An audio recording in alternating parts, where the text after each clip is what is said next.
Unlisted videos, insider drops. The only way in is through my private SMS list. Continuing our coverage here, the Next News Network, of the fall of the Southern Poverty Law Center. That's the group that spent years branding conservatives as dangerous. Well, they're staring down a federal indictment of their very own. Yes, the same outfit used by corporate media and big tech to blacklist voices on the right is accused by the Department of Justice of something jaw-dropping, paying leaders of the very hate groups it claimed to fight. So let that sink in for a moment. Not exposing them, not infiltrating them to stop them, funding them. If the allegation holds, then one of the biggest moral frauds in modern political history just cracked wide open. So really, how deep does it go? You see, this matters because the SPLC was never just another nonprofit with a mailing list. It helped shape who got censored, who got debanked, who got smeared, and who got pushed out of public life. For years, conservative outlets, Christian groups, immigration hawks, and America First voices were treated like suspects because this organization stamped people with ideological scarlet letters. Meanwhile, according to federal allegations, money was allegedly flowing in the exact opposite direction of what donors were promised.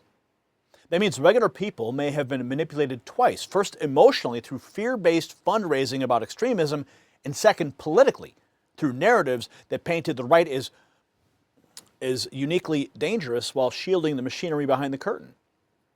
The Trump administration is now presiding over the kind of accountability that previous administrations never would have touched. And if this case opens the books on how division was manufactured, then the media, the activist class, and the Democrat ecosystem have a lot to answer for.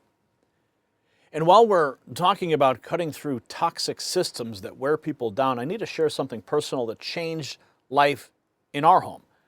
For years, my wife battled chronic pain and anxiety from her diagnosis, endless doctor's visits, treatments that didn't help, and the daily heartbreak of watching her struggle. Then Jonathan Otto introduced us to red light therapy, and everything changed. Her pain vanished, her anxiety lifted, and now she's sleeping soundly, full of energy and life again. My own recovery and vitality are better than guys half my age. It's been truly life-changing for both of us. Red light therapy is backed by NASA research, it's FDA cleared, and studies show rapid pain relief, better recovery, and more energy. If you want to try what worked for us, go to myredlight.com. Use NNN25 for 25% off individual items or NNN30 for 30% off bundles. You won't regret it. Now back to the story, because what federal investigators say they found gets even more explosive. And this is the twist the corporate press cannot spin away. Prosecutors are not talking about random low-level sources buried on the fringe. The allegation is that SPLC money went to leaders. As critics have pointed out, leaders do not merely observe the operation, they run it. See, that changes the entire moral claim. Add in reports tying Charlottesville organizer Jason Kessler not just to the event itself, but allegedly to SPLC funding and even CNN ties, and suddenly the old media narrative looks a lot less like journalism and a lot more like theater. You take a look, Kyle Becker posting this. You can really see how the modern left stages these fake fights to divide Americans. This is from Charlottesville. It's a Vice video. It's like these riots are scripted by socialist theater kids. Turns out many are. Nothing the left believes in or fights against is real. It's all manufactured. Jews will not replace us! Jews will not replace us! Jews will not replace us! Blood and soil! Blood and soil! Blood and soil! Blood and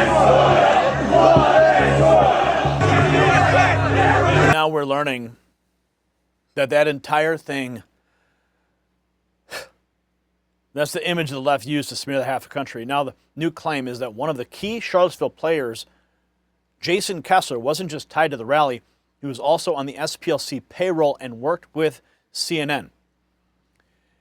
Charlottesville, Unite the Right, Jason Kessler didn't only get paid by the SPLC, he also worked as a CNN reporter. Wow.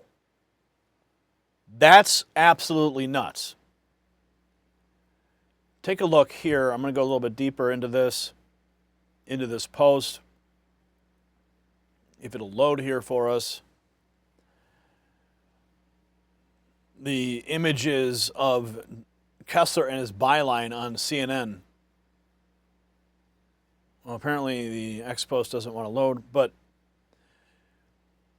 this is, I think, from the Wikipedia. That's his Wikipedia image, of course. It shows him with a Make America Great Again hat. Let's see.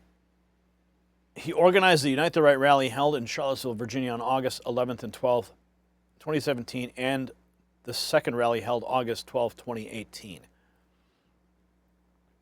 Gavin McGinnis writes, "Holy crap, I remember Jason Kessler demanding me and Proud Boys come to Charlottesville. I kept refusing again and again. He wouldn't drop it. I remember screaming at him on the phone to F off and let it go." So I mean, think about the pressure campaign. Kessler demanding Proud Boys to show up in Charlottesville. At the same time, allegedly collecting a paycheck from the SPLC. If Kessler was being pushed and protected, that blows a hole right through the official story. Now the DOJ lays out the indictment. New York Post posting this video. 8 hate group leaders, including KKK, Imperial Wizard, and neo-Nazi, got millions from the SPLC as part of an informant scheme, says the DOJ. Is to announce what the general just told you. The Southern Poverty Law Center, in a massive sweeping indictment, has been charged with allegations of fraud and using the banking system to perpetrate that fraud. I just want to talk about a couple brief things here. The Southern Poverty Law Center themselves advertise to raise money to dismantle violent extremist groups for a period of at least a decade. They use their donor network to raise money to purportedly dismantle violent extremist groups.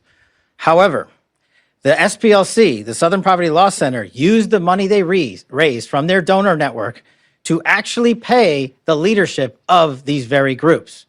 I just want to say that again. They used the fraudulently raised money by lying to their donor network, thousands of Americans, to go ahead and actually pay the leadership of these supposed violent extremist groups. The groups, as the general laid out, include the Ku Klux Klan, the United Klans of America, Unite to Right, National Alliance, the National Socialist Movement, the Aryan Nation Motorcycle Club, and the National Socialist Party of America, and also the American Front. In at least one of these matters, our investigation revealed that funds were used to facilitate the commission of further state and federal offenses, totaling over $3 million. Furthermore, our investigation revealed that the Southern Poverty Law Center, on top of perpetuating this widespread, decade-long, multi-million-dollar fraud, conducted more criminal activity. They attempted to hide their criminal activity from our financial banking network. They set up shell companies and entities around America so that the financial institutions that we rely on as everyday Americans were deceived in believing that money was not coming from the Southern Poverty Law Center in the perpetration of this scheme and fraud, but rather fictitious entities they stood up to perpetuate this ongoing fraud. This is a serious and egregious violation of a group that purported to dismantle violent extremist groups, but in turn actually only fueled the hatred. Oh, man. I could watch that clip 100 times. That's the government saying the group that sold itself as anti-hate was actually bankrolling the hatred. One of the loudest voices calling the SPLC a scam for years was Elon Musk.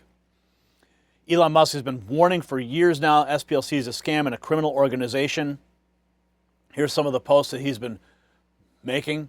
Elon's been right the whole time. SPLC is guilty of incitement to murder Charlie Kirk. SPLC stands for stupid propaganda laboriously created. Elon Musk writes, incitement to violence by evil propaganda organizations like SPLC is unacceptable. This is getting innocent people killed. He continues, SPLC, an evil organization that spreads hate propaganda relentlessly. It needs to be shut down. He was tweeting at Charlie Kirk in 2025. SPLC is a scam organization. Tweeting at Mario Nafal, the SPLC is yet another scam. No more mooching off the taxpayer for them. Musk saw the con early. Another reaction, that twist the knife by pointing the deep pocket backers behind the SPLC operation. Conspiracy theorists are having a banner year. New York Post, the headline, Southern Poverty Law Center backers include George Soros, J.P. Morgan, George Clooney, and OpenAI. So the money and the usual elite names start to show up, and now the focus turns from donors to the SPLC own leadership and how critics say it became a partisan smear machine. The New York Post going on a tear today. How SPLC's $520,000 per year CEO helped turn civil rights group into a partisan smear machine. And then they posted this video. This is Good afternoon. Deputy Attorney General Todd Blanche at the Department of Justice. Today, a few minutes ago, in the Middle District of Alabama, a grand jury returned an 11-count indictment charging the Southern Poverty Law Center with 6 counts of wire fraud, 4 counts of bank fraud, and 1 count of conspiracy to commit money laundering. According to the charges in the indictment, the SPLC is a nonprofit entity that purports to fight white supremacy and racial hatred by reporting on extremist groups and conducting research to inform law enforcement groups with the goal of dismantling these groups. As the indictment describes, the SPLC was not dismantling these groups. It was instead manufacturing the extremism it purports to oppose by paying sources to stoke racial hatred. The indictment describes this conduct in detail, but one troubling example is that the SPLC was paying a member of the leadership group that planned the Unite the Right protest in Charlottesville, Virginia in 2017 that resulted in the death of 1 person and injured dozens more.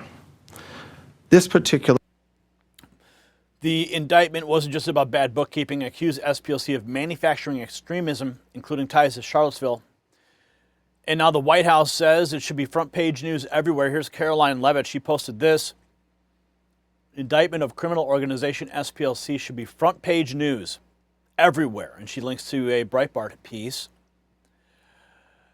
And with respect to the front page news, I think we do have the front page news from, there it is. There's your front page news. Hoodwink. Headline and cover of the day.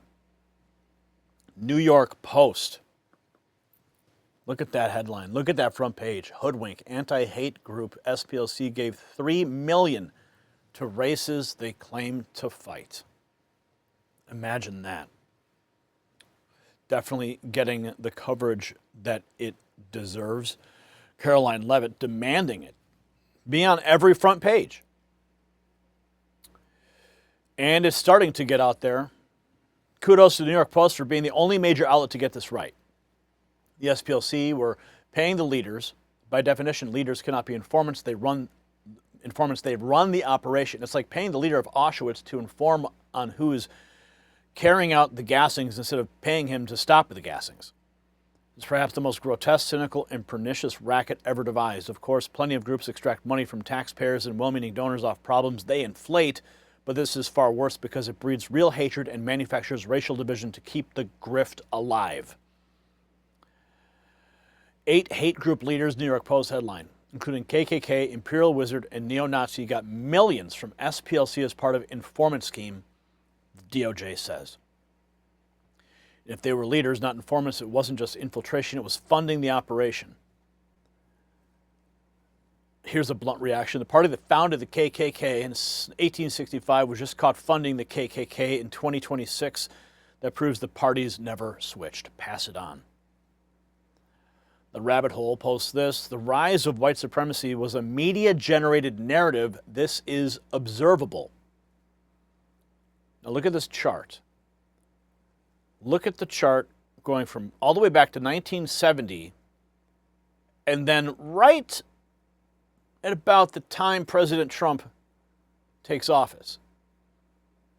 New York Times, let's see if we get it bigger here for you. Look at that. That is the coverage of white supremacy, that term, in popular U.S. newspapers. And then look at that skyrocket. Right at that timeline. Right when President Trump's about to take office, 2016. The amplification began. The left quickly realized that if the boogeyman of white supremacy disappeared, so did their power. So they literally funded it. The drunk Republican writes, if I had to guess, there are plenty more boogeymen where that came from. X22 report. Here's the whole criminal syndicate laid out. Antifa is the military wing. Media is the propaganda wing. Act Blue is the laundering wing. SPLC and the ADL are the targeting wing. Hollywood's the indoctrination wing. The Soros NGOs are the financial wing. Epstein is the blackmail wing. Judiciary is the lawfare wing. It's all connected. The same apparatus. And here's something. This goes back to 2018. Josh Dossel exposing the Southern Poverty Law Center for actually being a hate group. There are dangerous hate groups in America. Who will warn us about them? The media haven't answered. The Southern Poverty Law Center. The Southern Poverty Law Center. The Southern Poverty Law Center, based in that building in Alabama, calls itself the premier group monitoring hate groups. Looking at their map of such groups, you'd think America was consumed by hate. I once believed in the center's mission. Well-meaning people still do. Apple just gave them $1 million. But what donors don't know is that today the center smears people who don't deserve to be smeared. The presence of radical Islam. This woman grew up in Somalia, suffered female genital mutilation. So now she speaks out against radical Islam. For that, the center put her on its list. Multiculturalism failed these communities. This man was once an Islamic extremist, but then he decided radical Islam was wrong, and now he criticizes the radicals. The center labels him an anti-Muslim extremist, too. Join the fight against hate and bigotry. Visit SPLcenter.org. I do think that we have a problem with hate in this country. We put about 10 of these major hate groups out of business. The center's leaders, Richard Cohen and Morris Dees, would not talk to me. So commentator Nomiki Kant stepped up to defend them. They have a long history of fighting against extremists like the KKK. Years ago, Harper's Magazine reported that the center's the wealthiest civil rights group in America, one that spent most of its time and money on a fundraising campaign. Now, Morris Dees did once promise to stop fundraising once his endowment hit $55 million. But when he reached $55 million, he changed that to $100 million, saying that would allow them to cease costly fundraising. But when they reached $100 million, they didn't stop. Today, they have an endowment that now is over $320 million, much of which is in offshore accounts, Caymans and places like that. How do you know? Oh, we look at their 990s. And it says Cayman Islands? Yeah. They pay some of their people more than $400,000 a year. Well, it's 2017. It costs a lot of money to exist in this world. The Southern Poverty Law Center now lists people like Ben Carson, Laura Ingraham, and Jeannie Pirro as extremists. But it doesn't list Antifa, the hate group that beats up people on the right. The center's become a hate group itself. It's now a left-wing, money-grabbing slander machine. And of course, Next News Network is on their list as well. He was sounding the alarm long before the indictment dropped. Elon Musk posting today, shut it down. Quote tweeting, ALX shut down the SPLC. Amuse posting, hate hoax. It was clear the Patriot Front was fake from the start, but I assumed it was the FBI. I had no idea it was backed by a Democrat NGO funded by a Soros NGO, but it makes perfect sense. The demand for racism exceeded supply. Who'll ever forget these visuals that kept popping up month after month? The SPLC claim goes beyond the SPLC, straight to the question of fake racism being pumped into the system. Laura Loomer, reacting to the headline and cover of the day, made her chuckle. Hoodwink. Anti-hate group SPLC gave $3 million to racists they claim to fight. Elon Musk, just saying a simple yup. When responding to this, the left quickly realized that if the boogeyman of white supremacy disappeared, so did their power, so they literally funded it. If I had to guess, there are plenty more boogeymen where that came from. Elon Musk says yes, they funded the threat. they claim to fight. The FBI Director Kash Patel posting this today: the money doesn't lie. The evidence shows the charity who supposedly fought the Klan funded the Klan. The charity who supposedly fought neo-Nazis funded neo-Nazis. The SPLC engaged in a massive fraud operation to deceive their donors, funded the very hate groups they claim to oppose, and hid their operations from the public through shell companies and fake entities. Here is the FBI Director Kash Patel appearing on Fox News this morning. Money doesn't lie. The charity that supposedly fought the Klan funded the Klan.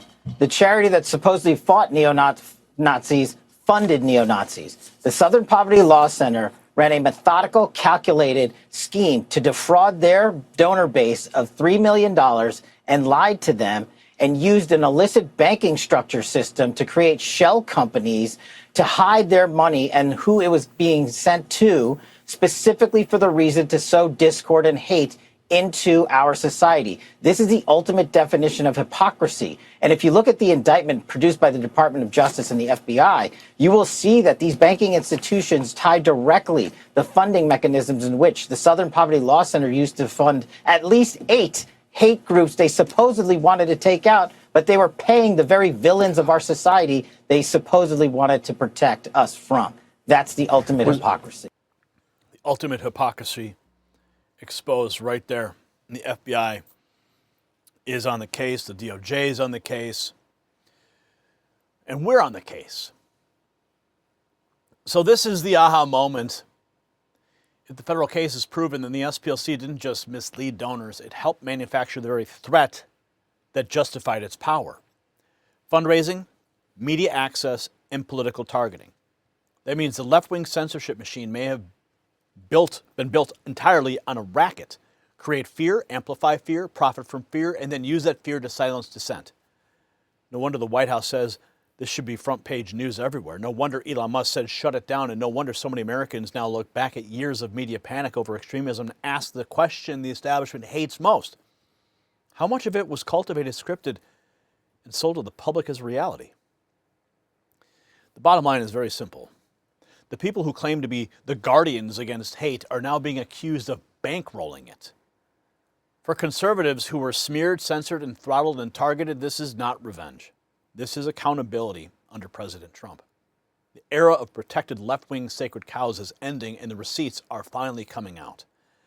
If the SPLC could allegedly fund the monsters it used to scare donors, what else did the activist media complex lie about? So I want to hear from you.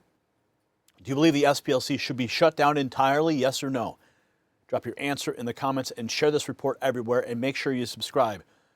To bypass the algorithm suppression and get alerts that YouTube never sends, text raw feed to 844-840-4963. That's the number on the screen. You'll get direct updates to your phone from me. Check out the Next News merch shelf below this video. Stay bold, stay informed, and keep fighting for the truth. The system controls information. Information control is power. They don't want you to see this. The truth only survives together. They don't want this shared. Share this now.